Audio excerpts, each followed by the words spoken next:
Hello and welcome back to Cheating Tales Lab. We're grateful for each view and comment.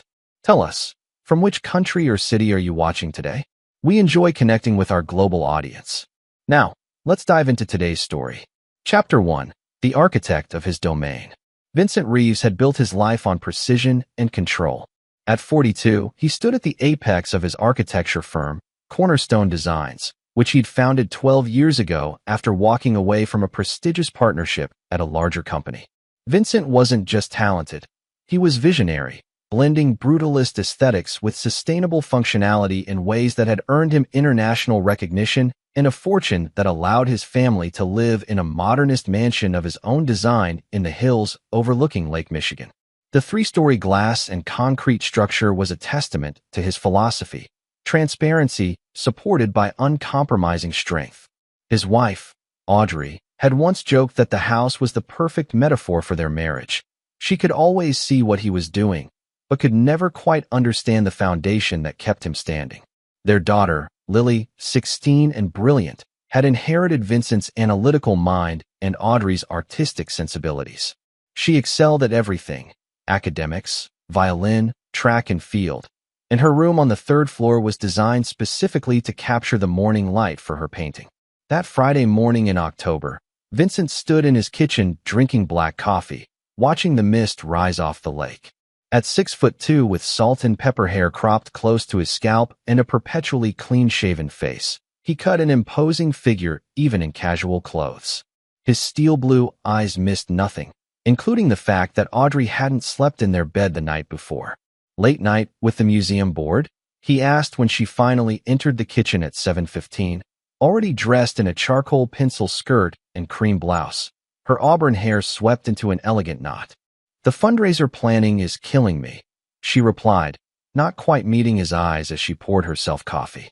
At 39, Audrey was still striking: high cheekbones, almond-shaped green eyes, and a dancer's posture from her years with the Chicago Ballet before a knee injury had ended that career. Now she channeled her artistic passions into her role as the director of donor relations at the city's Contemporary Art Museum. Vincent nodded, filing away the slight tremor in her hand, the smudge of makeup at her jawline that didn't quite conceal what looked like a bruise. "Lily already left for her college tour? Bradford picked her up an hour ago. They're visiting Northwestern today, then University of Chicago tomorrow." Bradford was Audrey's brother, a professor of literature who had always been close to his niece. "I've got meetings until late tonight," Vincent said, rinsing his cup in the sink. "Don't wait up." "I won't," Audrey replied too quickly. "I've got that gallery opening downtown." As Vincent drove his Tesla down the winding road toward the city, he thought about the 5 text messages he'd seen on Audrey's phone last week. Messages she'd quickly deleted when she noticed him standing nearby. He thought about the credit card statements showing charges at hotels where she supposedly had daytime meetings.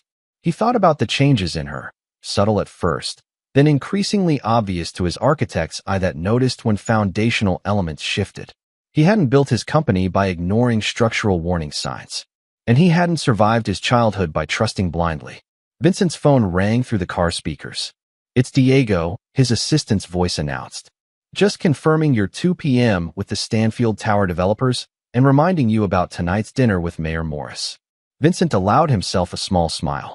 While his personal foundation might be cracking, his professional one remained unshakable. And tonight's meeting would bring him one step closer to securing the contract for the city's new arts district, a billion-dollar project that would cement his legacy.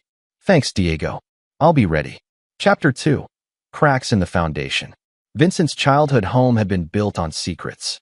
His father, Harold Reeves, had been a respected judge in public, but a tyrant at home, ruling his family with a mix of psychological manipulation and carefully administered cruelty that never left visible marks. Vincent's mother had escaped through pills and alcohol until she didn't escape at all, found drowned in the bathtub when Vincent was 12. The official ruling was accidental death, but Vincent had seen the bruises on her wrists that day. He'd learned to survive by watching, by noticing patterns, by understanding the architecture of power. When he was 16, he'd finally confronted his father with evidence of his affairs, threatening to expose him to his judicial review board. The older man had been shocked by his son's meticulous documentation: phone records, photographs, even hotel receipts. "You're more like me than I thought," Harold had said, a strange pride in his voice that made Vincent sick. Vincent had used the leverage to negotiate his freedom, a separate apartment, college tuition, and independence. He'd spoken to his father only when necessary after that, maintaining a cold, distanced relationship that persisted to this day. Now in his 70s, Harold lived in a condo Vincent paid for, an arrangement that kept the old man comfortable and, more importantly, contained. As Vincent sat in his corner office overlooking the Chicago skyline that afternoon, he thought about patterns of behavior. He pulled up the security app on his phone, checking the cameras installed throughout his home, a precaution he'd taken when they first moved in, citing concerns about their wealth attracting the wrong attention. Audrey had thought him paranoid but hadn't objected. The house was empty, as expected. He switched to the saved footage from the previous night, watching Audrey return home at 8:42 p.m. alone, then leave again at 9:17 p.m. with an overnight bag. Return at 6:23 a.m., wearing different clothes than she'd left in. Vincent closed the app and turned to his computer, typing in the password for a program his firm's IT specialist had installed for him last month, ostensibly for tracking company vehicles. In reality, it allowed him to track the GPS location of Audrey's car. Last night, it had been parked from 9:38 p.m. until 5:46 a.m. outside a luxury apartment building in River North. A quick property search revealed the penthouse was owned by Alexander Mercer. The name hit Vincent like a physical blow. Not because Mercer was a stranger, quite the opposite. Alexander Mercer was one of Chicago's most prominent real estate developers, a longtime client of Cornerstone Designs, and, most significantly, Vincent's closest friend for over 20 years.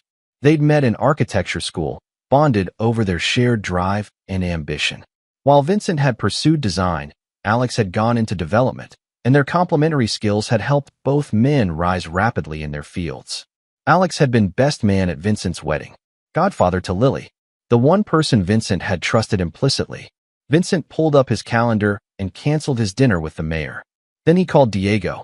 "I need everything we have on Mercer Properties. Every contract, every communication, every design we've ever done for them." "Is there a problem with the Lakeshore project?" Diego asked, referring to their current collaboration with Mercer. "Just gathering information," Vincent replied, his voice betraying nothing of the ice forming around his heart. "And Diego? This stays between us." After Diego left a stack of files on his desk, Vincent locked his office door and began his research. By midnight, he understood the full architecture of the betrayal. It wasn't just an affair. It was a calculated dismantling of everything he'd built. Financial records showed that over the past year, Mercer Properties had been quietly acquiring properties adjacent to sites targeted for Vincent's Arts District project. Communications revealed that Alex had been meeting with Vincent's competitors, and buried in Audrey's museum emails, which Vincent accessed using the emergency password she'd once shared with him, were discussions about a competing arts district proposal that would channel funds away from the city's project and into a private-public partnership headed by none other than Alexander Mercer. With Audrey's help, Alex was positioned to not only steal Vincent's personal life, but his professional legacy as well. Vincent sat back in his chair, something cold and dangerous crystallizing within him.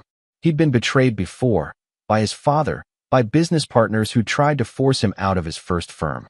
But never like this. Never by the people he'd allowed closest to him. He picked up his phone and made a call to someone he hadn't spoken to in years, Felix Russo, a former client with connections to Chicago's darker elements. A man who owed Vincent for keeping his name out of a scandal that would have destroyed him. "I need information," Vincent said when Felix answered. "And I may need other services after that." "For you, Vincent?" "Anything," Felix replied. "Just tell me who." Chapter 3. The Blueprint of Deception. Over the next 2 weeks, Vincent became the architect of his own deception. At home, he played the role of the oblivious husband, working late, discussing future plans with Audrey as if their foundation wasn't crumbling beneath them. He even attended a dinner party at Alex's penthouse, watching with clinical detachment as his wife and best friend performed their charade of casual friendship, missing the loaded glances and lingering touches that now seemed blindingly obvious. Felix's information had filled in the final pieces. The affair had begun 11 months ago, after a museum fundraiser hosted at one of Alex's properties. What had started as professional collusion had evolved into something more intimate. And more recently, more calculating. Vincent learned that Alex had leveraged his political connections to position himself as the frontrunner for the Arts District project, using insider information gleaned from Vincent's own designs. Audrey's role at the museum gave her access to the donor networks necessary to fund the competing proposal. Together, they weren't just betraying Vincent's trust. They were systematically dismantling his life's work. Most disturbing was what Felix discovered about Lily. Vincent's daughter wasn't on a college tour with her uncle. Bradford, it turned out, had been in Seattle at an academic conference all week. Instead, Lily had been staying at Alex's lake house in Michigan, supposedly for a special pre-college arts program that didn't exist. Security footage showed Alex and Audrey visiting the property, staying for hours, then leaving. What they were telling his daughter, what they were planning for her future, Vincent could only imagine. On Friday morning, exactly 3 weeks after he'd first noticed Audrey hadn't slept at home, Vincent set his plan in motion. "I'll be in Detroit for the weekend," he told Audrey over breakfast. "The Riverside project needs my personal attention." "The whole weekend?" Audrey asked, a flicker of something, relief, anticipation, crossing her face. "I'll be back Sunday night." Vincent kissed her cheek, inhaling her perfume mixed with another scent he now recognized as Alex's cologne. "Give Lily my love when she calls." Audrey nodded, already reaching for her phone, undoubtedly to text Alex about their unexpected freedom. Vincent drove to his office, where Diego had prepared the documents he'd requested: revised contracts, transfer paperwork, and the contents of a safety deposit box Vincent had maintained for years, containing leverage against various powerful people in Chicago, including evidence of Harold Reeves' judicial misconduct that Vincent had never used. At noon, Vincent met with his lawyer, finalizing arrangements that would protect his firm's assets. At 2, he visited his banker. At 4, he called Felix to confirm the evening's arrangements. At 5, he drove home, parking his car 2 blocks away, then approached his house from the wooded area behind the property. From the cover of the trees, he watched through the wall of windows as Audrey moved about the kitchen, preparing what appeared to be an elaborate dinner. At 6, Alex's Maserati pulled into the driveway. Vincent didn't need to watch their embrace through the windows. Instead, he circled to the garage and entered his code, silently raising the door just enough to slip underneath, then lowering it again. In the dim light, he moved to the interior door that connected to the mudroom, using his key to unlock it silently. Inside his own home, Vincent became a ghost, listening to the sounds of laughter and clinking glasses from the kitchen. He moved silently up the back staircase to his home office, where he activated an audio recording system he'd installed the previous week. Then, he sent a text message to Felix. Now. 3 minutes later, Audrey's phone rang. Vincent couldn't hear the conversation, but he didn't need to. Felix was calling with an emergency at the museum. A pipe burst threatening the new exhibition. As Vincent had anticipated, Audrey made apologies and rushed out, promising to return as soon as possible. Leaving Alex alone in the house, Vincent descended the stairs silently, entering the kitchen just as Alex was pouring himself another glass of wine. "Hello, Alex." The glass shattered on the floor as Alex spun around, his face draining of color. "Vincent, I thought," Audrey said. "I know what Audrey said." Vincent's voice was conversational, almost friendly. "I know everything she's said. Everything you've said. Everything you've done." Alex's expression shifted from shock to calculation. "Look, I can explain. The development deal, it's not what you think. We were going to bring you in. After you stole my designs? After you used my wife to access my donors? After whatever you've been telling my daughter at your lake house." Vincent moved to the kitchen island, placing a folder on the marble surface. "Here's what's going to happen, Alex. You're going to sign these papers transferring your interests in the adjacent properties to a holding company that, coincidentally, I now control. You're going to withdraw your Arts District proposal, and you're going to leave Chicago." Alex's face hardened. "Or what? You'll tell people your wife preferred me? That your daughter calls me for advice instead of her own father? Face it, Vincent, you built a perfect house, but you forgot to make it a home. That's why they both turned to me." Vincent smiled, and something in that expression made Alex take a step back. "I wasn't finished," Vincent said softly. "If you don't do exactly as I say, I'll release the documentation of how you bribed Commissioner Davis to overlook the structural deficiencies in the West Side development. The same deficiencies that killed 3 construction workers last year. Alex's face went slack. You're bluffing. Vincent slid his phone across the counter, displaying photographs of handwritten checks and text messages. Felix sends his regards. Vincent, Alex's voice took on a pleading tone. We've been friends for 20 years. Whatever you think is happening with Audrey. Sign the papers, Alex. Now. Vincent placed a pen on top of the folder. Consider it the price of walking away with your freedom. With shaking hands, Alex signed each document. As he placed the pen down, his expression hardened again. You think this solves anything? Audrey doesn't love you anymore. Lily thinks you're a cold, controlling asshole. You'll still end up alone. Vincent collected the folder calmly. Perhaps, but you won't be around to see it. He checked his watch. Audrey will be returning soon from her wild goose chase at the museum. I suggest you be gone before she arrives. What are you going to do to her? Alex asked, a flicker of concern crossing his face. Vincent's smile was chilling. Nothing she hasn't done to herself. He pulled out his phone and pressed a button.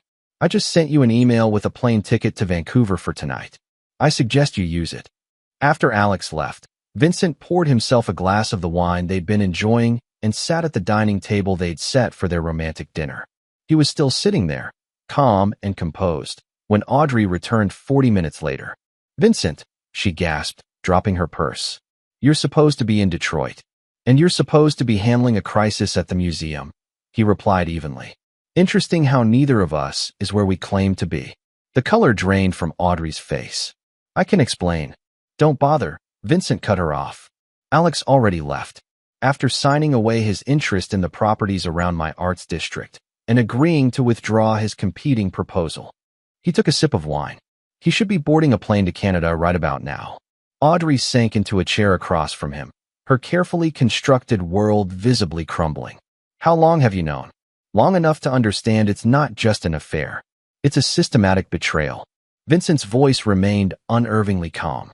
You and Alex using my connections, my designs, my donors. Planning to take everything I've built. It wasn't like that, Audrey protested weakly. Then explain, Lily. Vincent's voice finally took on an edge.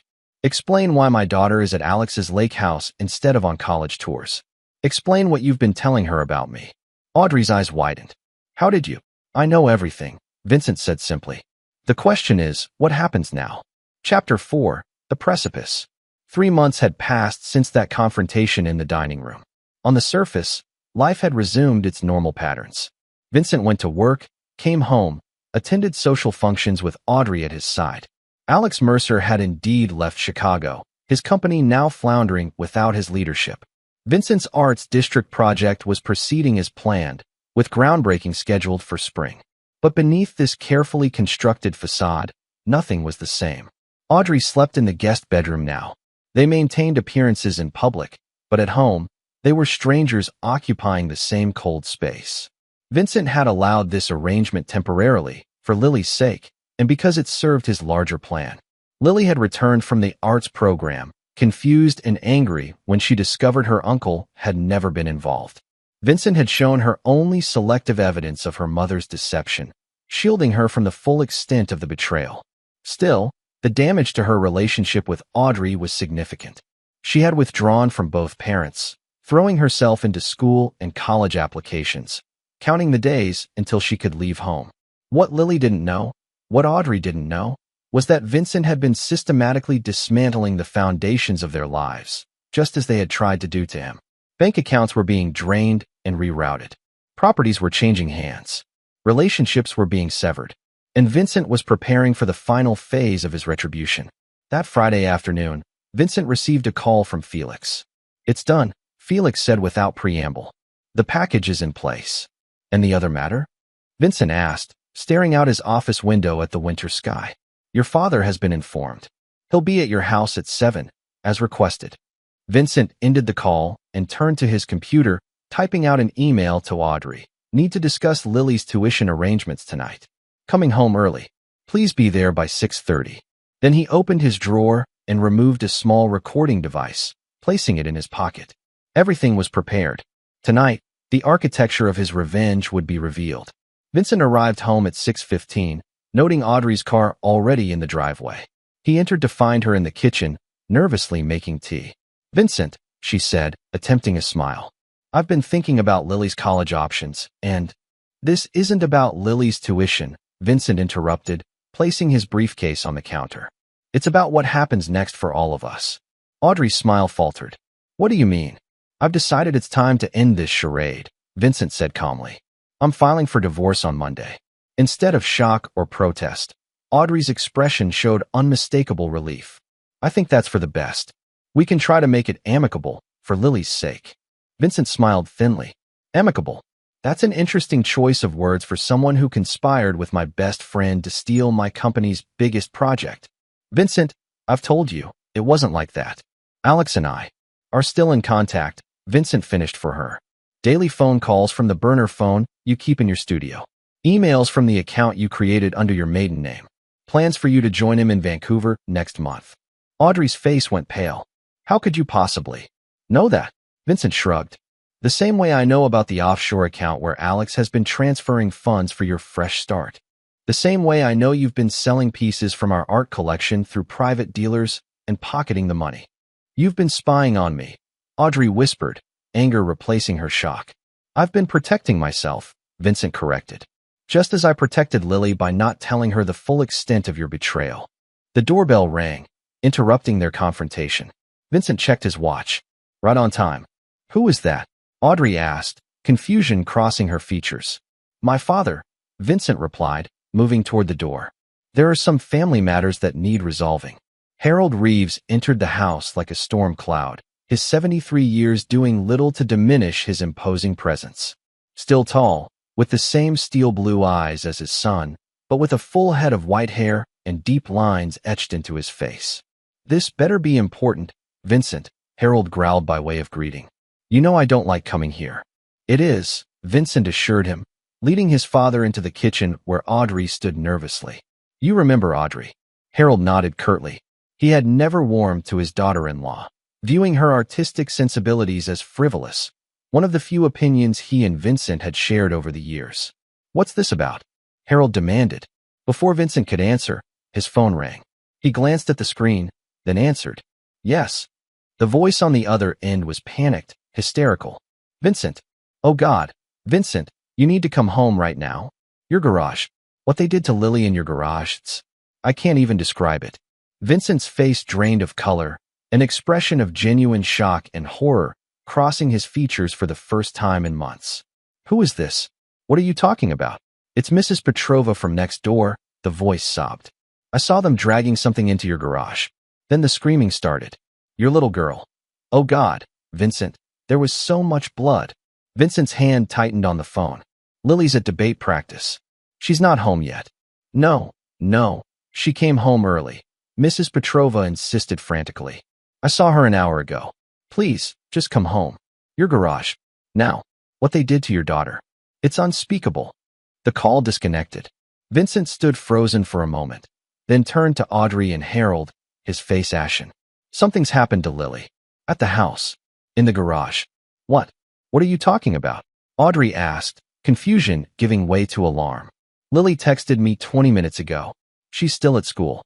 Vincent was already moving toward the door, car keys in hand. "Mrs. Petrova just called. She said Lily's in the garage, that someone hurt her, that there's blood." "Vincent, stop." Audrey grabbed his arm. "This doesn't make sense. Call Lily right now." Vincent dialed Lily's number with shaking hands. The call went straight to voicemail. He tried again. Same result. "I'm going home," he said, his voice hoarse with barely controlled panic. "Now." Audrey grabbed her own keys. "I'm coming with you." "No," Vincent said sharply. "Stay here with my father. If this is some kind of trap." "Trap? Vincent, what the hell have you gotten mixed up in?"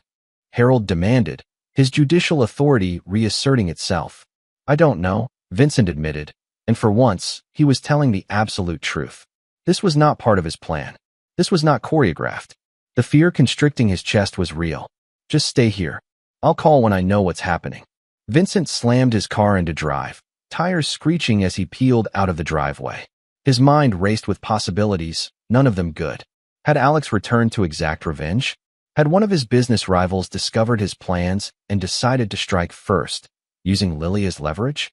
Or was this connected to Felix and his shadowy associates? The 15-minute drive to his house took 8 minutes, traffic laws disregarded in his desperation. As he screeched into his driveway, he was shocked to see Audrey's car already there. She must have left immediately after him, taking the back roads she knew well. Even more disturbing was the sight of his father's luxury sedan parked haphazardly near the garage entrance. Harold had followed as well. Vincent leaped from his car and ran toward the garage, only to find Audrey standing outside it, her face a mask of horror, his father physically restraining her from opening the garage door. "Son, you can't," Harold shouted, his voice cracking with emotion Vincent hadn't heard since his mother's death. It's sickening." Audrey broke free from Harold's grasp and ran to Vincent, her eyes wild with terror. "They made us watch. Please, don't see." Vincent shoved his father so hard the older man fell backward onto the driveway. With a surge of desperate strength, Vincent threw open the garage door and staggered into the dimly lit space. What he saw made him freeze in absolute horror. The center of the garage had been transformed into a grotesque tableau. Hanging from the ceiling was what appeared at first glance to be Lily's body, suspended by hooks through her shoulders, her school uniform soaked in blood, her head lolling unnaturally. But as Vincent's eyes adjusted to the dim light, he realized with a sick jolt that it wasn't Lily at all. It was a mannequin dressed in her clothes, wearing a high-quality mask of her face, the kind used in film production. Around it, projected onto the walls of the garage, were dozens of photographs. Lily with Alex at his lake house, Lily with Audrey and Alex together. Images that told a story of grooming, of poisoning his daughter against him. A laptop sat open on Vincent's workbench, playing audio recordings of conversations between Alex, Audrey, and Lily. Audrey's voice. "Your father doesn't need to know about our special arrangement. He wouldn't understand what Alex is offering you." Alex's voice. "Once the arts district deal goes through, we'll have enough money to set you up anywhere you want to study. Paris, London, anywhere. Your father will be too busy licking his wounds to notice." Lily's voice, hesitant. "But won't Dad be hurt? I don't want to choose sides." Audrey again. "Sometimes people outgrow each other, honey. Your father outgrew my usefulness to him years ago. Now it's my turn to outgrow him." Vincent stood transfixed, barely registering Audrey's screams behind him or his father's shocked muttering. This was not his doing. This was not part of his carefully orchestrated revenge. Then he noticed something else. A manila envelope placed carefully on the hood of his car, his name written on it in unfamiliar handwriting. With trembling hands, he opened it and pulled out a single sheet of paper.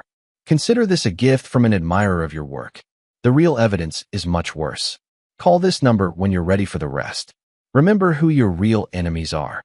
The note was signed simply, "An architect of justice." Vincent turned slowly to face Audrey and his father, who stood in the garage doorway, their faces illuminated by the gruesome light of the projected images. "What have you done?" Audrey whispered, her voice hollow with horror. "Not this," Vincent answered truthfully, looking from the mannequin to the projections to the still-playing audio. "This isn't mine." Harold stepped forward, his judicial instincts taking over despite his shock. "We need to call the police. This is—" "No," Vincent cut him off, sudden understanding dawning. "No police. This isn't a crime scene. It's a message." "A message?" Audrey echoed incredulously. "Vincent, there's a fake corpse of our daughter hanging in our garage. How can you be so calm?" Vincent looked at her with new eyes, seeing not just the betrayal he'd already uncovered, but something deeper and darker. The audio continued playing, revealing conversations he hadn't been aware of, plans more sinister than he'd imagined. His phone buzzed with a text. From Lily. Debate ran long. Getting a ride home with Zoe. Be there in 20. Relief flooded through him, quickly followed by cold determination. Whoever had staged this grotesque diorama had done so to reveal truths he hadn't fully uncovered, and to push him toward a vengeance more complete than he'd planned. "Both of you out," Vincent ordered, his voice deadly calm. "I need to dismantle this before Lily gets home." "Vincent," Audrey began. "Get out," he roared, a lifetime of controlled emotion finally rupturing. "Get out before I show Lily exactly what kind of mother you really are." As Audrey stumbled backward out of the garage, Harold remained, his expression unreadable. Son, whatever you think you're doing. You don't get to advise me, Vincent said coldly. Not after what you did to Mom. Not after what you did to me. Something like shame flickered across Harold's face. You don't understand. I understand perfectly, Vincent cut him off. Now leave. I have work to do. After they left, Vincent methodically documented everything in the garage with his phone, downloaded the audio files from the laptop, then dismantled the entire display. By the time Lily arrived home 20 minutes later, every trace of the horror had been removed. That night, as Lily slept safely in her room, Vincent sat in his home office, listening to the complete audio recordings and examining the additional evidence that had been gathered, evidence that revealed a conspiracy far beyond what he'd initially uncovered. It wasn't just about the Arts District project. It wasn't just about an affair. Audrey and Alex had been systematically draining Vincent's accounts for years through a complex network of fraudulent charities connected to the museum. They had been manipulating Lily since she was 14, positioning themselves as her saviors against a cold, distant father. And most disturbing of all, they had discussed the possibility of Vincent's accident once the transfers were complete. At midnight, Vincent called the number from the note. I'm ready for the rest, he said when a voice answered. I thought you might be, replied a woman he didn't recognize. Meet me at the Riverwalk, near the Michigan Avenue Bridge. 1 hour. Who are you? Vincent asked. Someone who knows what it's like to lose everything to Alexander Mercer. The woman replied before hanging up. Chapter 5. The Conspirators. The Chicago Riverwalk was deserted at 1 a.m., a bitter January wind whipping off the water. Vincent stood near the Michigan Avenue Bridge, watching a solitary figure approach through the diffuse glow of the streetlights. She was tall and elegant even in practical winter clothing, her blonde hair tucked under a black wool hat. As she drew closer, Vincent recognized her with a start. Charlotte Wells, the renowned structural engineer who had worked with both him and Alex on several projects before abruptly leaving Chicago 2 years ago. Hello, Vincent, she said, her breath fogging in the cold air. I apologize for the dramatic display in your garage. I needed to shock you into seeing the full picture. You did that, Vincent replied, studying her face. Why? What's your stake in this? Charlotte's expression hardened. 2 years ago, I discovered irregularities in the West Side Foundation plans, the same project where those workers died. When I confronted Alex, he didn't just fire me. He destroyed me professionally with fabricated evidence of negligence. He took everything. My career, my reputation, my home. She paused. And my daughter? Your daughter? Vincent asked, confused. My daughter was dating Alex's nephew. After Alex ruined me, she chose their side. She hasn't spoken to me since. Charlotte's voice was steady despite the pain evident in her eyes. I've spent the last 2 years gathering evidence against him, tracking his operations, his partners, his victims. 6 months ago, I discovered his connection to your wife and recognized the pattern. Why didn't you go to the authorities? Charlotte laughed bitterly. With what? Financial records that I obtained illegally? Evidence that would implicate powerful people across Chicago? No, this requires a different kind of justice. She handed him a thumb drive. Everything is here, complete financial records, conversations, plans, including evidence that your father has been helping them. Vincent felt as if he'd been struck. My father? Harold and Audrey despise each other. They found common ground in their resentment of you, Charlotte said bluntly. Harold never forgave you for threatening to expose him all those years ago. He's been feeding information to Audrey for years, helping her and Alex navigate around you. Vincent's mind raced, re-evaluating years of interactions, of subtle undermining, of coincidental setbacks. The workers who died at West Side. Was that really an accident? Charlotte's eyes met his. What do you think? I think, Vincent said slowly, that I've been too measured in my response. Yes, Charlotte agreed. You have. She turned to gaze out at the dark water. They took everything from me, Vincent. Don't let them do the same to you. Don't let them walk away. What exactly are you proposing? A partnership, Charlotte replied. I have the evidence. You have the resources and the position. Together, we can ensure they never hurt anyone again. And what does justice look like to you, Charlotte? She turned back to him, her expression calm, but her eyes burning with a familiar cold fire. Complete, irrevocable, and without mercy. Vincent considered her for a long moment, then nodded once. Tell me what you need. Over the next hour, they formulated a plan more intricate and devastating than Vincent's original revenge. It would require patience, precision, and a willingness to destroy not just Alex and Audrey, but anyone who had aided them, including his own father. As they parted, Charlotte handed him a final envelope. One more thing you should see. I debated whether to include this, but you deserve to know everything. Inside was a photo of Lily, taken 6 months ago at Alex's lake house. She was sitting between Alex and Audrey, looking uncomfortable as Alex's hand rested just above her knee. She doesn't understand what they're doing, Charlotte said softly. She's being manipulated, just like my daughter was.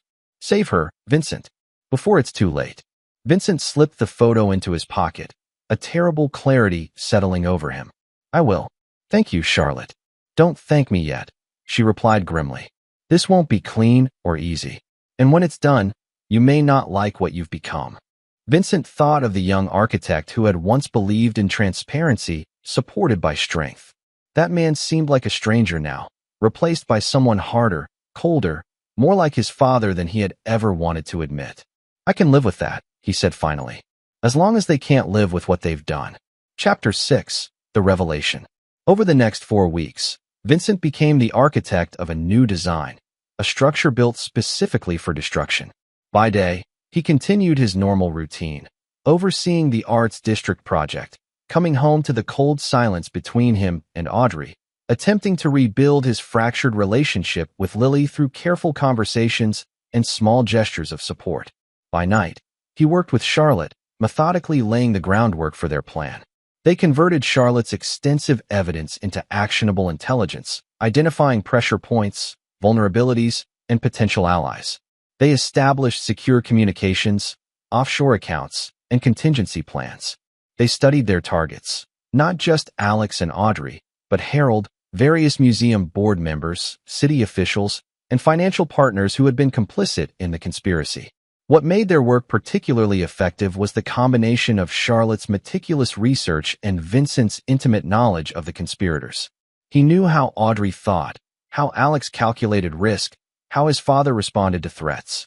He understood their weaknesses, their blind spots, their secret fears. During this time, Vincent maintained his facade of a man coming to terms with his failing marriage. He told Audrey he would delay filing for divorce until after Lily's graduation in June, presenting it as consideration for their daughter when in reality, it gave him the time and proximity he needed. Audrey, believing she had successfully deceived him about the full extent of her betrayal, agreed readily, continuing her covert communications with Alex and her gradual liquidation of assets. Meanwhile, Vincent focused on rebuilding Lily's trust. He attended her debate tournaments, helped with her college applications, and engaged in long conversations about architecture and design, a shared passion they had once bonded over but had neglected during his years of single-minded career focus. Slowly, cautiously, Lily began to lower her defenses, confiding in him about her confusion regarding her mother's behavior and her discomfort with Alex's increasingly personal interest in her future. He keeps calling me, she admitted one evening as they sat in his home office reviewing her portfolio for art school applications. Like, every few days. Asking about my college plans, offering to introduce me to people. Mom says I should be grateful for his interest, but something about it feels off. Vincent kept his expression neutral despite the rage simmering beneath the surface. What feels off about it?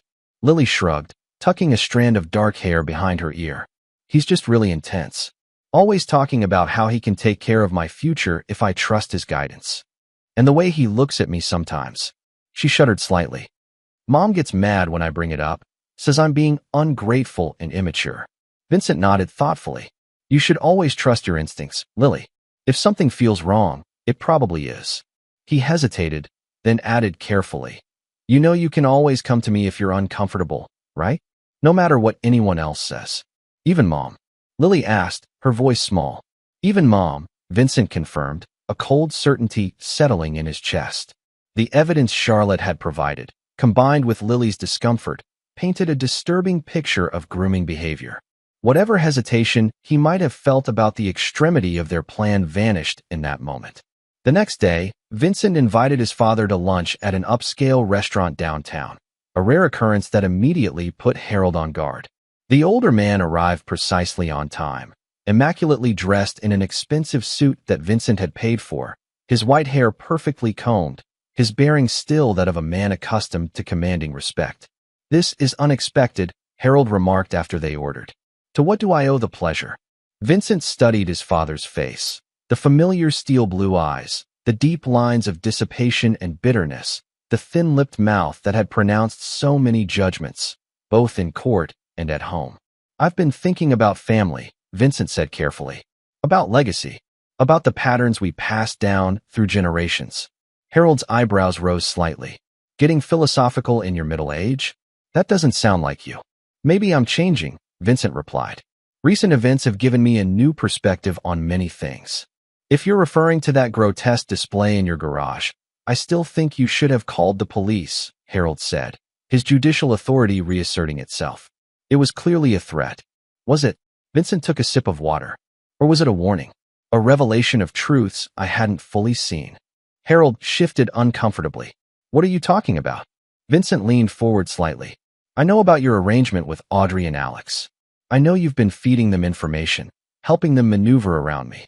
I know about the offshore accounts, the manipulated contracts, the amended trust documents."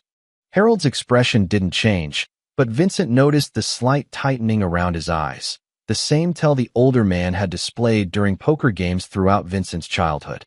"You're delusional," Harold stated flatly. "Your paranoia has finally overcome your reason." Vincent smiled thinly.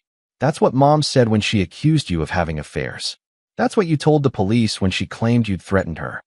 Helen is delusional. Helen's paranoia has overcome her reason." He paused. "But she wasn't paranoid, was she?" "She was right." "Ancient history," Harold dismissed with a wave of his hand. "And irrelevant to whatever conspiracy theory you've constructed about your failing marriage."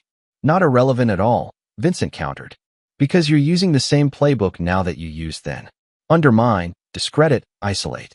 The difference is that I'm not as vulnerable as she was." Harold's eyes narrowed. "What exactly are you implying?" "I'm not implying anything. I'm stating facts. You've been working with Audrey and Alex to systematically dismantle everything I've built, professionally and personally, including poisoning my relationship with Lily." For the first time, a flicker of genuine emotion crossed Harold's face. Not shame or guilt, but anger. "You never deserved that girl. You're incapable of real connection, Vincent. Always have been. Just like me." A cruel smile twisted his lips. "That's the real legacy I passed down. Not the money, not the connections. The fundamental inability to love properly." Vincent absorbed the blow without flinching. "Perhaps you're right, but I'm trying to break that pattern. Starting with protecting Lily from people who would harm her, including her own family, if necessary." "Protect her?" Harold scoffed. "From what? A better future than being tied to your cold ambition?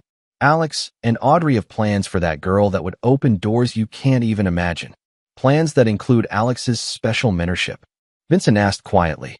"The kind that involves private meetings at his lake house? The kind that makes her uncomfortable enough to confide in me despite everything you've all done to drive us apart?" Harold's face paled slightly. "I don't know what you're talking about." "I think you do."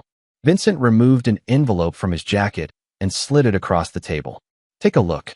Harold opened the envelope with reluctant fingers, his expression hardening as he examined the contents. Photographs of Alex with various young women over the years, all bearing a disturbing similarity to Lily in appearance, all looking progressively more uncomfortable as the series of photos continued.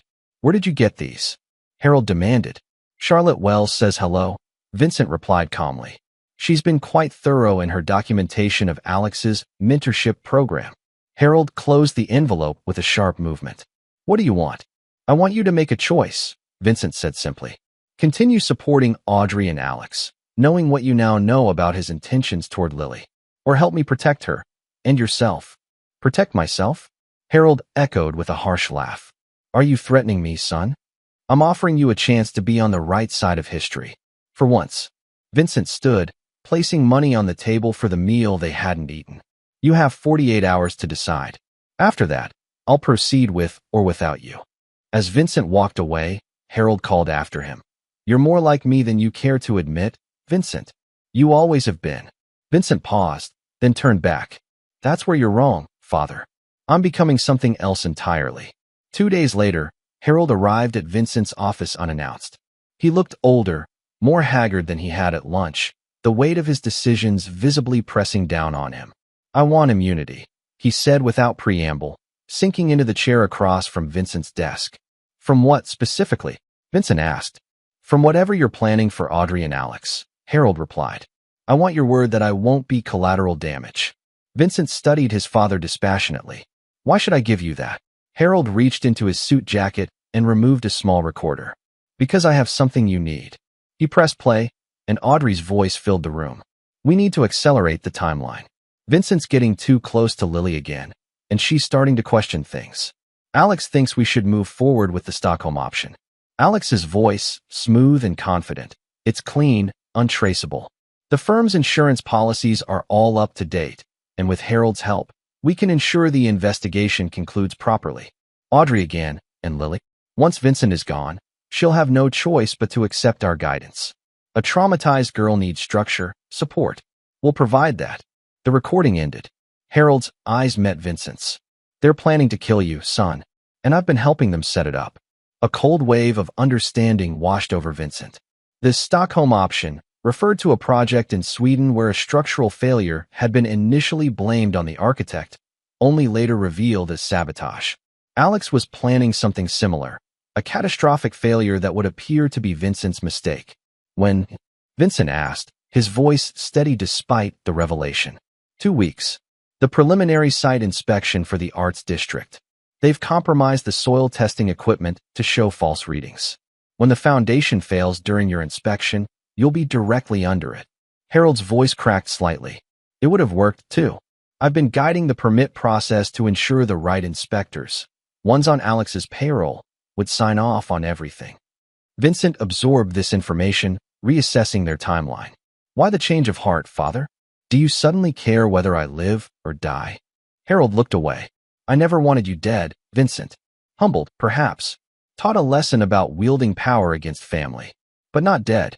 He paused. And not Lily. When I saw those pictures, when I realized what Alex was really planning for her. He shook his head. There are lines even I won't cross. Vincent stood and walked to the window, looking out at the Chicago skyline he had helped shape. You'll have your immunity on 2 conditions. First, you provide every detail of their plan, including names of everyone involved. Second, you agree to disappear afterward, permanently. Disappear? I'm 73 years old, Vincent. Where would I go? I've prepared a property in Costa Rica. Remote, but comfortable. You'll want for nothing except contact with anyone from your former life. Vincent turned back to face his father. Those are my terms. Harold considered for a long moment, then nodded slowly. I suppose that's more than I deserve. Yes, Vincent agreed coldly. It is. That night, Vincent met with Charlotte in a secure location to inform her of the accelerated timeline. She took the news calmly, already adjusting their plans in her methodical way. This changes things, she noted, typing rapidly on her laptop. We'll need to move up all the financial transfers. And the evidence drops. Vincent nodded, studying the intricate flowchart they had created, a perfect diagram of destruction. Harold will provide the final pieces we need. Names, dates, account numbers. Charlotte looked up from her work, her expression grave. Are you sure you can trust him? He's betrayed you before. Trust? No. Vincent shook his head.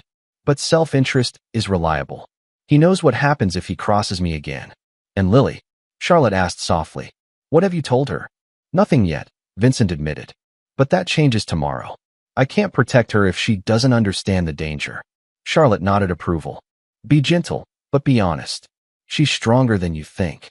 The next evening, Vincent took Lily to dinner at their favorite Italian restaurant, a small family-owned place away from the usual social circuits where they might be recognized. Over pasta and sparkling water, he carefully, methodically, began to reveal the truth, starting with Audrey's affair with Alex, proceeding to their financial schemes, and finally, delicately, addressing Alex's concerning behavior toward her. Lily listened with growing horror, her face cycling through disbelief, anger, and finally a profound sadness. Why are you telling me this now? She asked when he finished. Because you're in danger, Vincent answered honestly.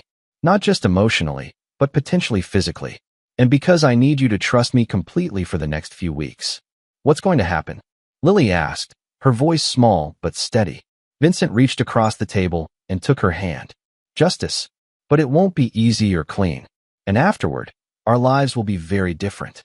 Lily's fingers tightened around his. I want to help. Vincent studied his daughter's face, so like his own in determination, but with a capacity for compassion he had long ago buried. This isn't your battle, Lily. They made it mine, she replied with sudden fierceness. When they lied to me, when they tried to use me against you, she broke off, then continued more firmly. When Alex made me feel uncomfortable in my own skin, they made it mine. In that moment, Vincent saw not a child to be protected, but a powerful ally who had been underestimated by everyone, including himself. All right, he agreed. But we do this my way. Precisely, methodically, safely. Like proper architects, Lily said with a small, sad smile. Exactly, Vincent nodded. We design it from the foundation up. As they left the restaurant, Vincent felt a shift in his understanding of justice. It wasn't just about punishment anymore. It was about reconstruction, building something new from the ruins of betrayal. A future where Lily would be safe, where the patterns of the past would finally be broken. But first, the demolition had to be complete. Chapter 7. The Countermove. The foundation inspection for the Arts District was scheduled for a Wednesday morning in early March. According to Harold's information, the sabotage was already in place. Compromised soil testing equipment that would trigger a catastrophic collapse when activated by remote signal. Vincent, along with the city's chief inspector and 3 members of the development committee, were meant to be standing directly above the weakened section when it happened. An unfortunate accident that would claim multiple lives but would ultimately be blamed on Vincent's firm for negligence, clearing the way for Alex's competing proposal to be reinstated. Audrey, as his grieving widow, would collect the substantial insurance payouts and join Alex in Vancouver once the dust had settled, literally and figuratively. But Vincent had no intention of playing the victim in their carefully choreographed tragedy. 3 days before the scheduled inspection, Vincent called an emergency meeting of his firm's senior partners. In the conference room overlooking the Chicago River, he presented evidence of the sabotage plot without revealing his sources. We have 2 options, Vincent concluded after explaining the situation. Cancel the inspection and alert authorities, which would likely result in years of litigation and the death of the project, or proceed with a counter-strategy of our own. Diego, his assistant of 8 years now elevated to partner status, leaned forward. What kind of counter-strategy? Vincent activated the large screen behind him, displaying detailed blueprints of the foundation site with significant modifications. We've been publicly following the original foundation design, but for the past month, we've actually been implementing these revisions, a completely different support structure that renders their sabotage irrelevant. The partners studied the blueprints with growing appreciation. The revised design was not only sabotage-proof, but actually superior to the original plan, more efficient, more sustainable, and more cost-effective. How did you implement this without alerting the construction managers? Asked Marina Chun, head of the firm's sustainability division. The construction managers are in on it, Vincent explained. After I discovered the plot, I approached them directly. They've been helping us maintain the deception, providing falsified progress reports to the city inspectors while actually building to these specifications. That's legally questionable, noted Tomas Abernathy, the firm's in-house counsel, though his tone suggested admiration rather than censure. Less questionable than attempted murder, Vincent countered dryly. But your concern is noted, which is why I've prepared these. He distributed folders containing legal documents. Whistleblower protections, sworn statements from the construction managers about the threats they received, and evidence of the original sabotage. If anything goes wrong, these go to the authorities immediately. The partners exchanged glances, a mixture of concern and resolve passing between them. They had all benefited from Vincent's vision. Now they were being asked to stand with him in a considerably more dangerous arena. Diego spoke for the group. What do you need from us? Presence and performance, Vincent replied. On Wednesday, I need all of you at the inspection site, following my lead exactly. We need to convince Alex and his collaborators that their plan is proceeding as expected until the moment it isn't. By the time the meeting concluded, The partners were fully committed to Vincent's counterplot. As they filed out, Diego lingered behind. "There's more to this than professional sabotage, isn't there?" he asked quietly. "This is personal." Vincent considered his loyal assistant, weighing how much to reveal. "Yes," he finally acknowledged. "It's very personal." Diego nodded slowly. "I've worked with you long enough to know you're not just protecting the firm. Whatever else is happening, do you need backup?" For a moment, Vincent was tempted to share the full extent of the conspiracy, to bring Diego into the inner circle with Charlotte, Harold, and now Lily. But the fewer people who knew the complete plan, the safer they all would be. "I appreciate the offer," Vincent said sincerely. "But the less you know about certain aspects, the better. Just be ready on Wednesday to play your part." The day before the inspection, Vincent made final preparations. Charlotte had positioned financial investigators to move against the conspirators' accounts the moment the inspection concluded. Lily had been sent to stay with a trusted friend from debate team, safely away from Audrey's influence. Harold had provided the last critical details of the plot, including the names of compromised city officials. That evening, Vincent returned home to find Audrey waiting for him in the kitchen, a glass of wine in her hand, her expression carefully composed into one of casual concern. "I heard there's some issue with the foundation inspection tomorrow," she remarked, watching him over the rim of her glass. "Something about revised specifications?" Vincent maintained a neutral expression despite the confirmation that their communications were being monitored. "Just some last-minute adjustments. Nothing serious." "You seem tense," Audrey observed, moving toward him with practiced grace. "You're working too hard, Vincent. Maybe after this project, we should take a vacation. Reconnect." The suggestion was so audacious, so breathtakingly cynical given what he now knew, that Vincent almost laughed. Instead, he simply nodded. "That might be a good idea. I'm worried about you," Audrey continued, placing a hand on his arm in a gesture that once would have seemed loving, but now felt predatory. "These big projects always consume you. It's not healthy." "I'll be fine once we get past the inspection," Vincent assured her, gently disengaging from her touch. "Just one more hurdle to clear." Audrey studied his face, perhaps searching for signs that he suspected anything. Finding none, she smiled and raised her glass. "To successful inspections, then?"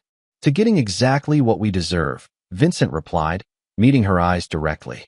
That night, as Audrey slept in the guest bedroom, Vincent sat in his home office reviewing the final elements of his plan. On his computer screen was an email from Charlotte confirming that everything was in place. A text from Lily assured him she was safe at her friend's house. A message from Harold provided the last piece of information.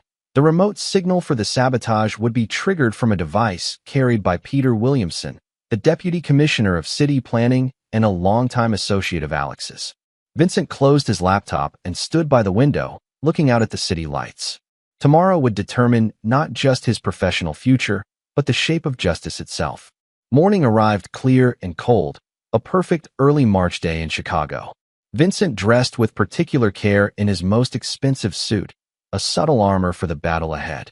As he adjusted his tie, he noticed Audrey watching him from the doorway of their bedroom. "Good luck today," she said, her voice carrying just the right note of supportive spouse. "Call me when it's over." "I will," Vincent promised, knowing it would be the last conversation they would ever have. The inspection site was already busy when Vincent arrived at 9:30 a.m. His partners were strategically positioned throughout the area, engaging the city officials in seemingly casual conversation.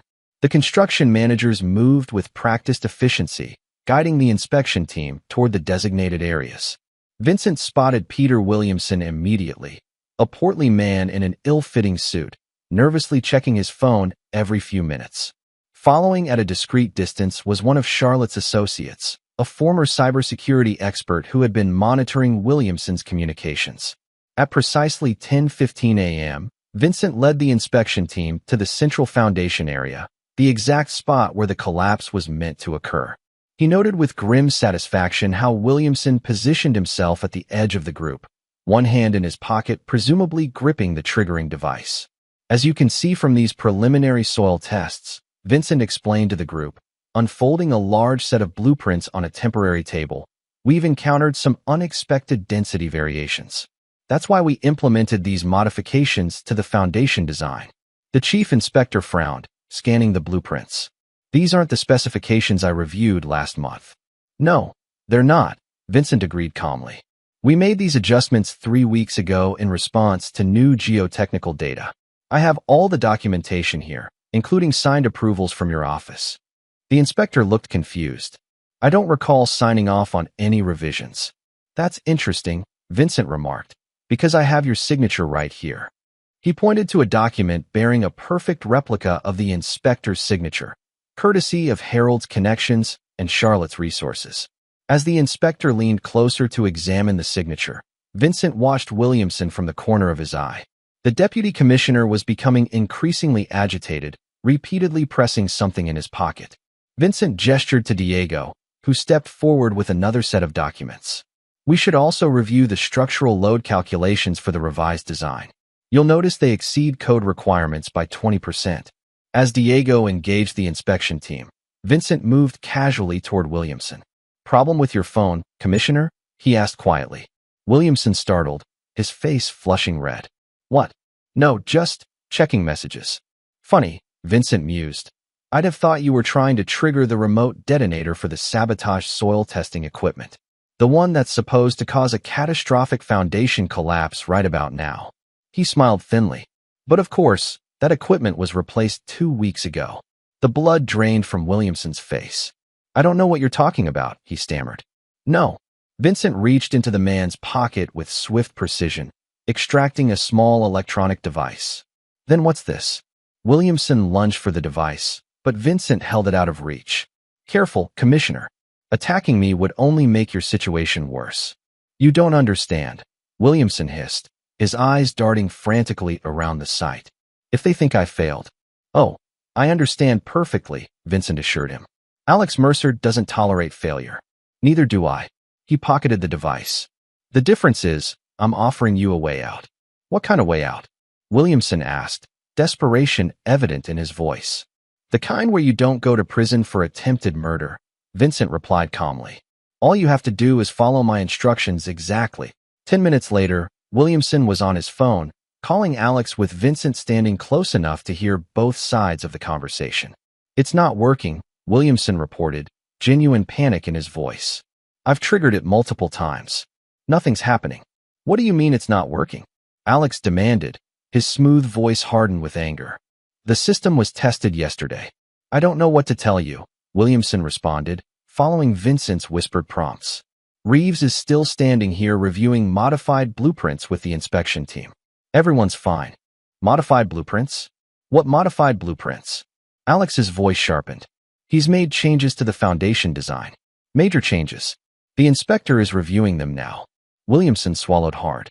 And Alex, the changes look good. Really good. Better than the original design. A stream of profanity flowed from the phone, followed by terse instructions. Stall the inspection. Find a reason to delay. We need time to adjust. I'll try, Williamson promised before ending the call. Vincent reclaimed the phone. Well done. Now here's what happens next. By noon, the inspection was successfully concluded. The city officials, unaware of the drama unfolding beneath the surface, had approved Vincent's revised designs and were now enjoying a catered lunch provided by Cornerstone Designs. Williamson, under Vincent's careful supervision, had made 3 more calls to Alex, each more distressing than the last. As the officials departed, Vincent received a text from Charlotte. Financial action initiated. Accounts frozen. Phase 2 commencing. Phase 2 involved the simultaneous delivery of evidence packages to key figures in Chicago's political and business landscape. The mayor, the state's attorney, the FBI field office, and selected journalists known for their integrity. Each package contained carefully curated evidence of specific aspects of the conspiracy, none revealing the full picture, but each damaging enough to ensure immediate action. Vincent's phone buzzed with another message, this one from his home security system. Front door access.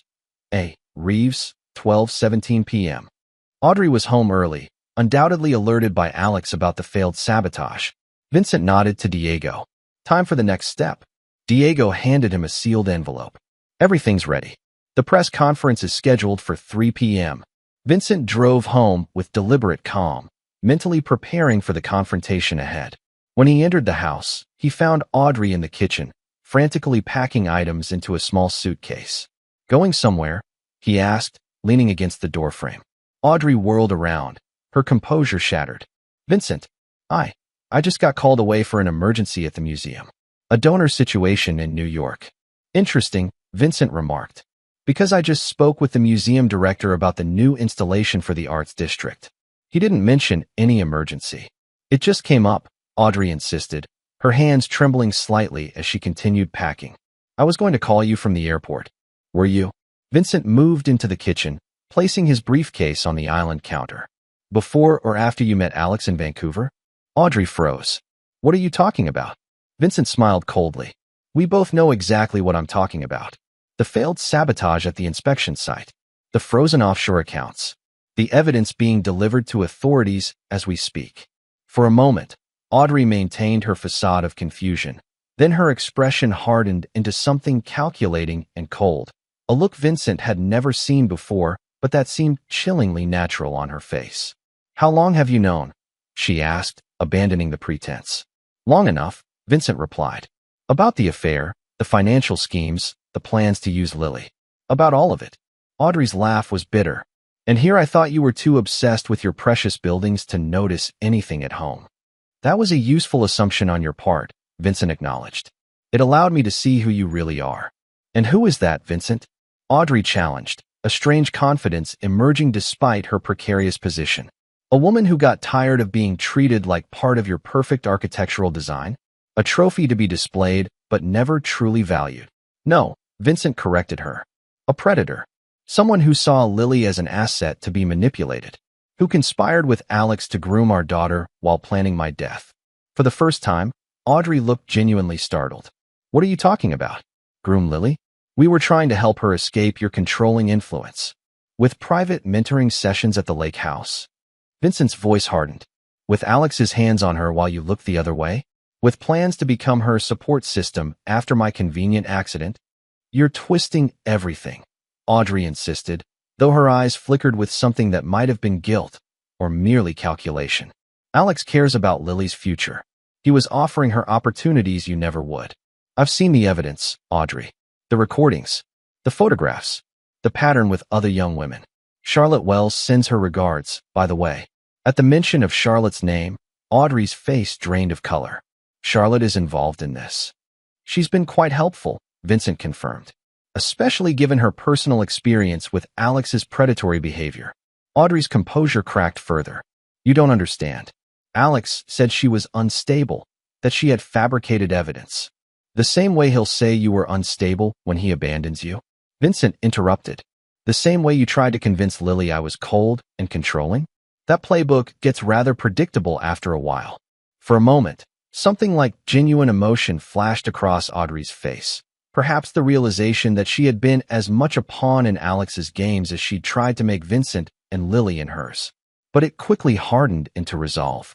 What happens now? She asked, her voice steady once more. You turn me in? Ruin me publicly? Try to take Lily away? Lily has already made her choice, Vincent informed her. She's seen the evidence. All of it. That revelation struck Audrey like a physical blow. You had no right to involve her in this. You involved her when you tried to use her against me, Vincent replied coldly. When you exposed her to Alex's mentorship. When you lied to her repeatedly about where she was and who she was with.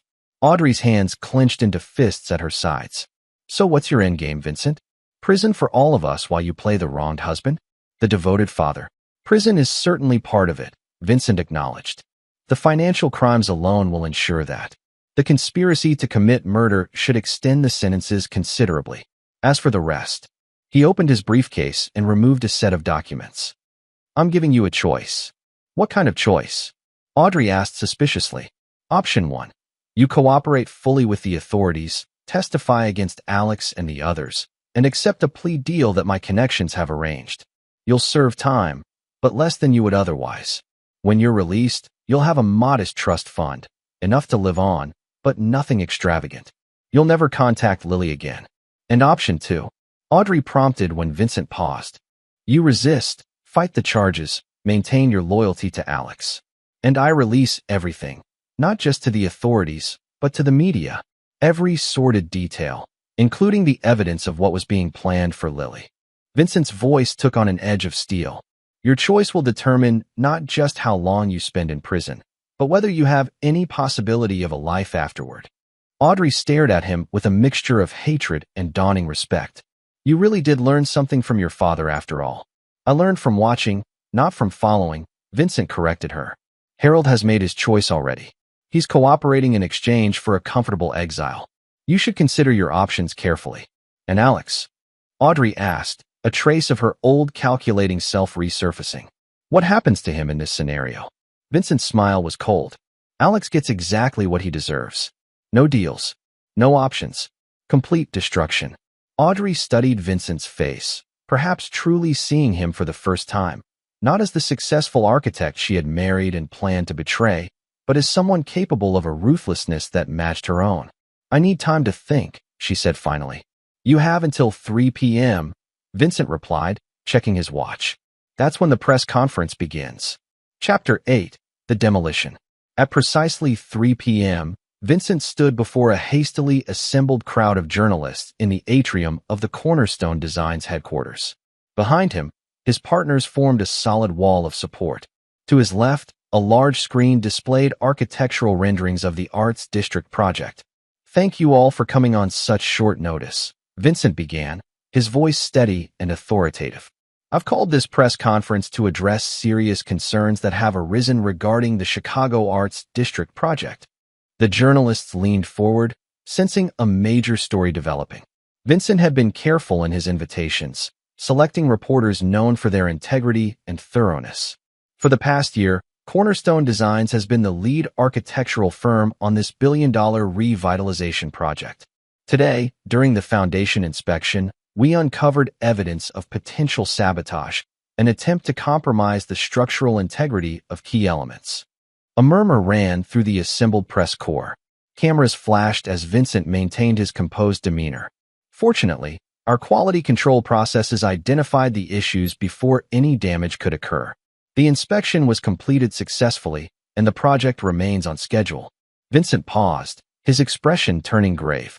However, our investigation has revealed that this sabotage attempt was part of a larger conspiracy involving several prominent individuals in Chicago's business and political communities. On cue, Diego distributed folders to the journalists containing carefully selected documents, enough to prove the existence of the conspiracy without revealing Vincent's personal connection to it. These materials outline financial irregularities, conflicts of interest, and evidence of collusion among certain parties who stood to benefit if the Arts District project failed. Vincent gestured to the screen behind him, which now displayed a network diagram of shell companies and offshore accounts. At the center of this conspiracy is Alexander Mercer of Mercer Properties, who has been attempting to position a competing development proposal through various underhanded means. As cameras clicked and reporters flipped through the documents, Vincent continued, I have provided this same information to the appropriate authorities, including the FBI and the state attorney's office. I understand that arrests are already underway. This was not hyperbole. At that very moment, federal agents were executing search warrants at Mercer Properties headquarters and Alex's penthouse. Similar actions were occurring at the homes and offices of key conspirators, including Peter Williamson and several museum board members who had assisted in the financial schemes. I want to emphasize that the Arts District project itself remains sound, Vincent assured the journalists. Cornerstone Designs is committed to completing this vital addition to Chicago's cultural landscape on time and on budget. The attempted sabotage reflects the desperate actions of those who sought to profit at the expense of our city's future. A veteran reporter from the Tribune raised her hand. Mr. Reeves, are you suggesting that Alexander Mercer, one of Chicago's most prominent developers, orchestrated actual sabotage of a construction site that could have resulted in injuries or deaths? The evidence speaks for itself, Vincent replied calmly.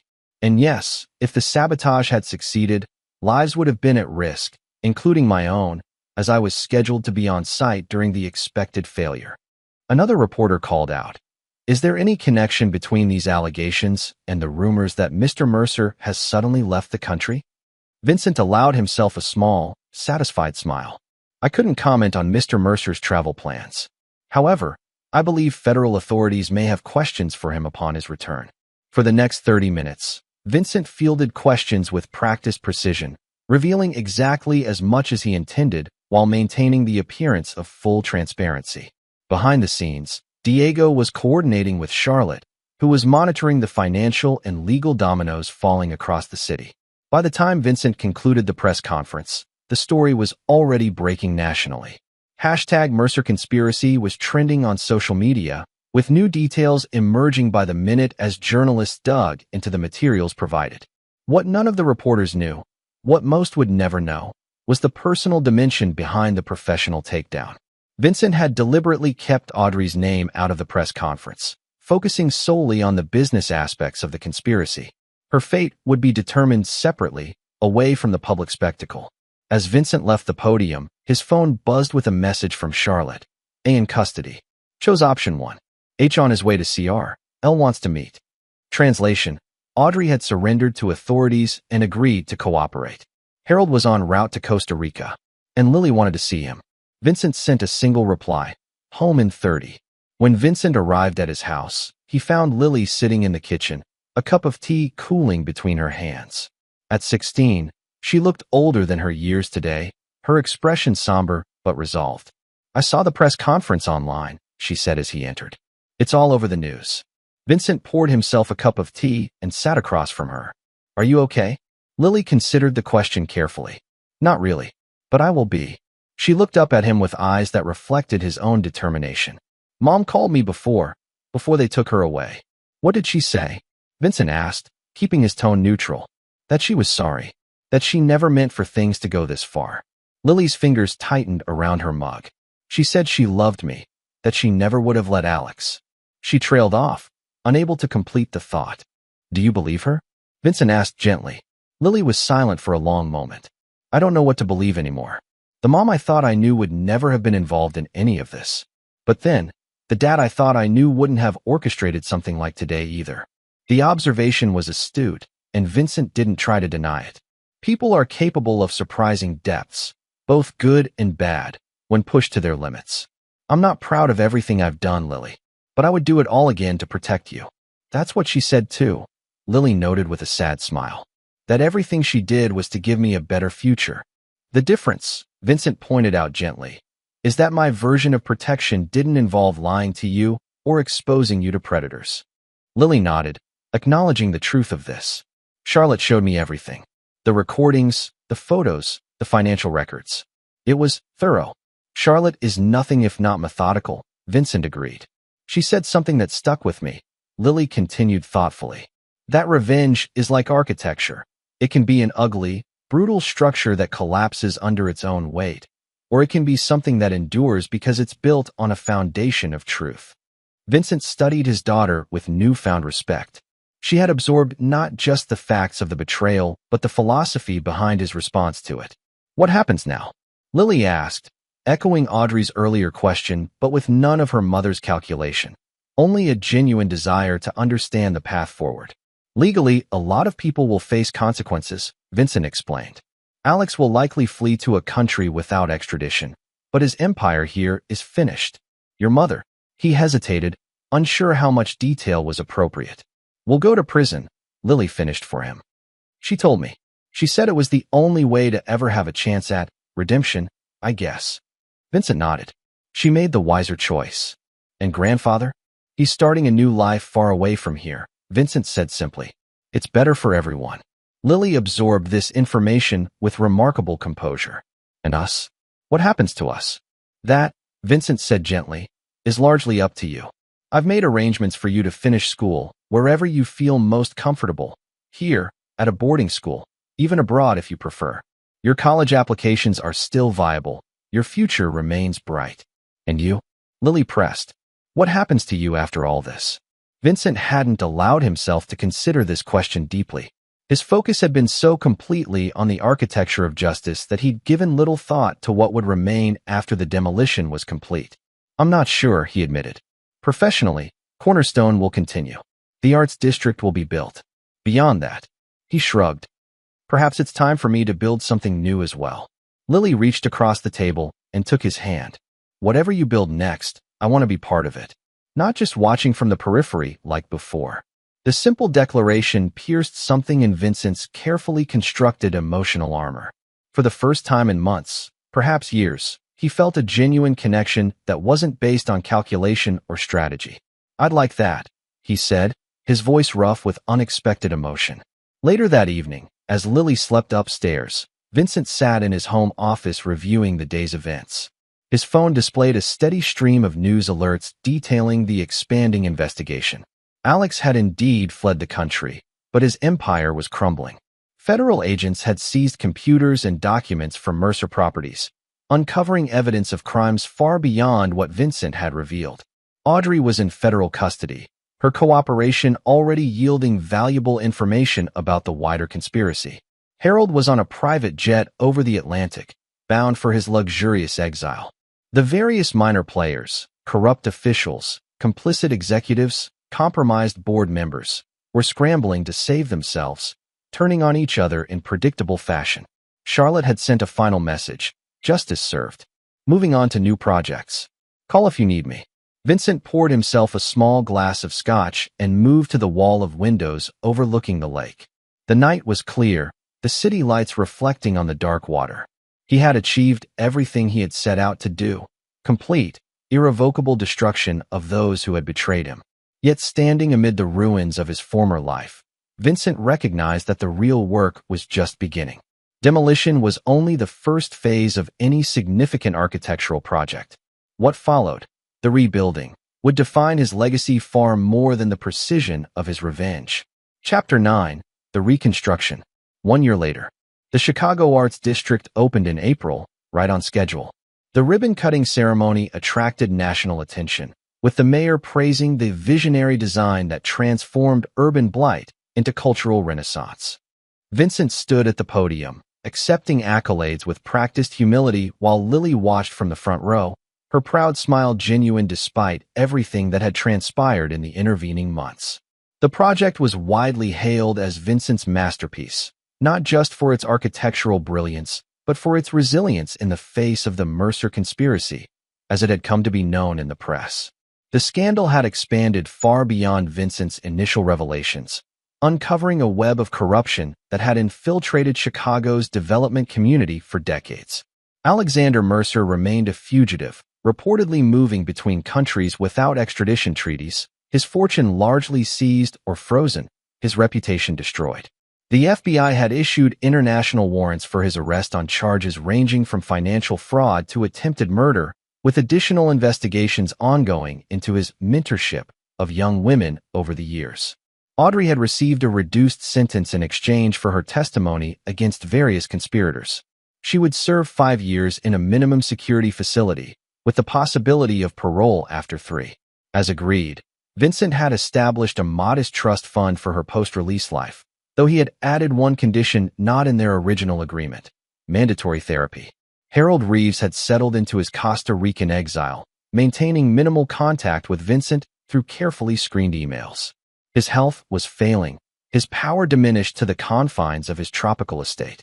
Vincent had provided for his father's physical comfort while ensuring he could never again influence anyone in Chicago. As for Vincent himself, the public narrative painted him as the wronged husband who had uncovered corruption while maintaining his professional integrity. Few knew the full extent of his methodical dismantling of the conspirators' lives or the cold calculation behind his response to betrayal. Those who did, Charlotte, Diego, Lily, kept his secrets. After the ceremony, Vincent and Lily walked through the completed arts district together, observing visitors experiencing the spaces he had designed. The central plaza with its interactive sculptures, the theater complex with its perfect acoustics, the gallery spaces filled with natural light filtered through precisely angled louvers. "It's beautiful," Lily observed, now 17 and preparing to begin college in the fall. She had chosen architecture at Cornell, a decision that filled Vincent with quiet pride. "Different from your usual aesthetic, though." Vincent nodded, appreciating his daughter's perceptiveness. His previous designs had favored bold, imposing structures, statements of power and permanence. The arts district was more organic, more inviting, designed to foster community rather than simply impress. "I wanted to try something new," he acknowledged. something that encourages connection rather than mere observation. They paused before a circular courtyard where children played in the gentle spray of a fountain designed to mimic rainfall. Parents sat on curved benches, conversing easily while monitoring their children. "It's warmer," Lily noted. "More human." "That was the intent," Vincent confirmed. They continued their tour, eventually reaching the district's crown jewel, a combined performance and exhibition space housed in a structure of glass and sustainable materials that seemed to float above the landscape. Inside, a special exhibition had been mounted for the opening: Architectural Justice, Rebuilding After Betrayal. The show featured works by artists exploring themes of destruction and renewal, collapse and reconstruction. At its center was a striking installation by Charlotte Wells, a scale model of a building in the process of simultaneous demolition and reconstruction, with the new structure emerging from the ruins of the old. Vincent paused before the piece, recognizing the metaphor for what it was: a perfect encapsulation of their shared journey from betrayal to justice to renewal. "Have you spoken to her recently?" Lily asked, noting his contemplation of the work. "Charlotte?" "Yes, we consult occasionally." Vincent didn't elaborate on the nature of their continuing collaboration, a foundation they had established to identify and expose corruption in the development industry, using the methods they had perfected in their campaign against Alex and his conspirators. "She's good for you," Lily observed with the directness of youth. "She understands the architect's mindset." Vincent smiled at his daughter's perceptiveness. Charlotte had indeed become an unexpected ally in his personal reconstruction, not a romantic partner, but something equally valuable: a fellow survivor who understood the cost of betrayal and the discipline required to rebuild properly. As they exited the exhibition, Vincent received a text message from his assistant: "Call from Federal Prosecutor Mercer case." "Urgent." "Work?" Lily asked, noting his expression. "Always," Vincent replied with a small smile. "Why don't you go ahead to the restaurant? I'll join you in 15 minutes. After Lily departed, Vincent found a quiet corner of the complex and returned the call. "Mr. Reeves," the prosecutor began without preamble, "we've located Alexander Mercer. Interpol picked him up in Malaysia this morning." Vincent absorbed this news with calm satisfaction. "That's excellent. Will he be extradited?" "That's actually why I'm calling," the prosecutor continued. "He's offering information, significant information about corruption extending far beyond Chicago, in exchange for consideration and sentencing." "I see," Vincent said, his voice betraying nothing of his thoughts. "And you're calling me because part of his offer includes testimony that could potentially implicate you in certain aggressive investigative methods." "Nothing criminal," the prosecutor hastened to add, "but perhaps uncomfortable from a public relations standpoint." Vincent understood immediately. Alex was attempting a final countermove, threatening to reveal Vincent's methodical dismantling of the conspiracy, portraying him as a ruthless architect of destruction rather than a whistleblower who had uncovered corruption. "What are you suggesting?" Vincent asked, though he already knew the answer. "That you consider not opposing his plea deal," the prosecutor replied carefully. "His information could help us clean up corruption across multiple cities. In return, certain aspects of how evidence was gathered in the original case would remain unexplored." Vincent gazed out at the arts district, his creation, his legacy, born from both his architectural vision and his capacity for calculated vengeance. The question before him was simple. Was his perfect revenge worth sacrificing if it meant Alex might eventually walk free? A year ago, his answer would have been an unequivocal no. His father's son would have demanded total destruction, no matter the cost. But the Vincent who had designed this new space, who had rebuilt his relationship with Lily, who had learned that true strength lay in construction rather than demolition, saw the choice differently. "I'll need to review the specifics of his offer," Vincent told the prosecutor.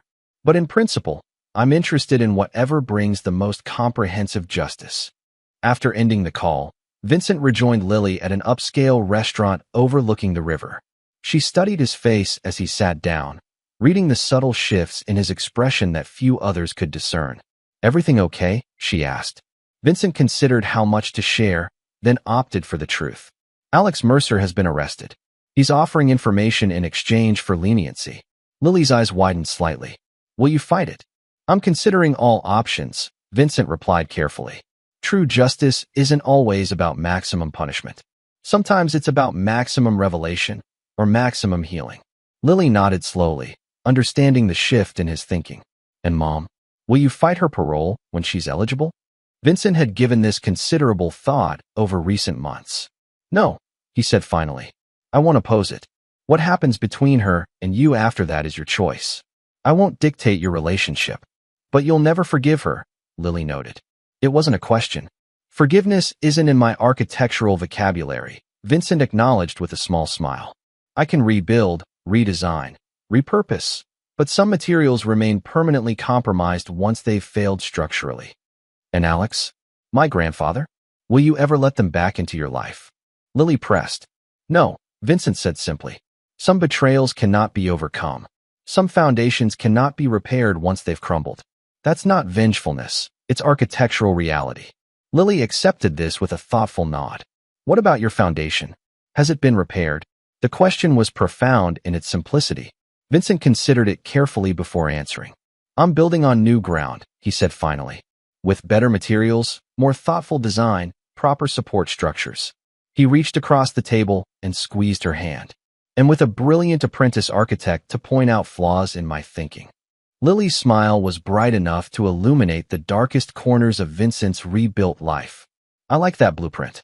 As they continued their meal, discussing Lily's upcoming college plans and Vincent's new projects, he reflected on the nature of true architectural vengeance. It wasn't about destroying your enemies, though he had certainly done that.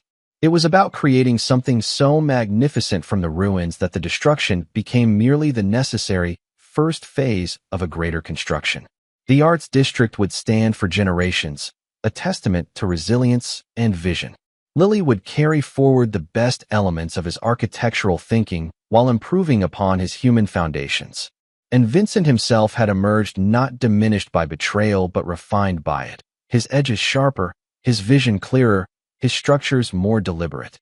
He had built a new life from the wreckage of the old.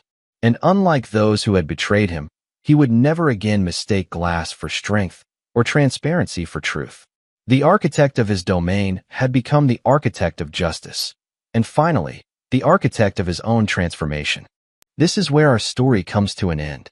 Share your thoughts in the comments section. Thanks for your time. If you enjoy this story, please subscribe to this channel. Click on the video you see on the screen, and I will see you there.